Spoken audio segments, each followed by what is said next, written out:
Welcome to this week's episode of 60 Seconds with the Superintendent. Well, everyone needs a creative outlet. For me, it was music and playing the trumpet. For others, it may be singing, dancing, acting, or, as is the feature of this week's episode, art.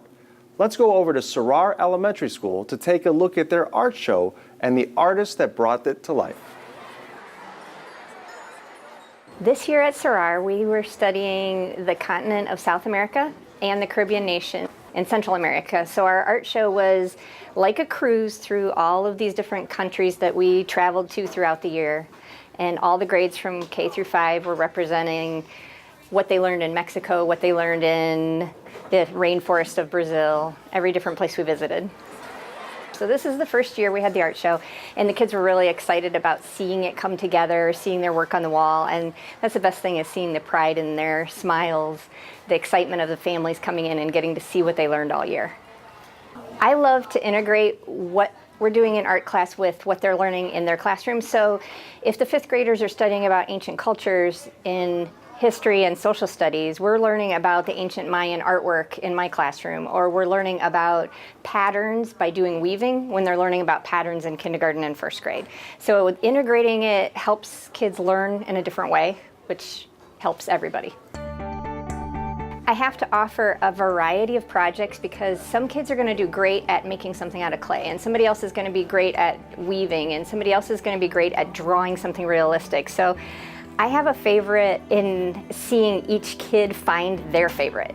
Our art departments across the district in Strongsville have recently tried to realign ourselves so that everything the students are learning in each grade level builds on itself from kindergarten all the way through 12th grade. So where I might be teaching kids to fold paper by making a paper lizard, somebody else might be teaching them to fold paper doing an origami project, but they're both learning the same concept or skill. So we used oil pastel, and we blended together the colors to make a tree, and then the sky is the background with all these different colors. So it was a really good experience. I felt like I always wanted to show my parents what artwork I've done. My favorite part of art class is when we get to draw and we get to have fun, and sometimes Mr. Lucky put some music on. I felt good because my parents could see what I do in art class and what projects that we do. I thought it was really cool because they had tons of themes, like Mexican, and there was all different places you could visit, and there was samples you could try. So I thought it was really cool.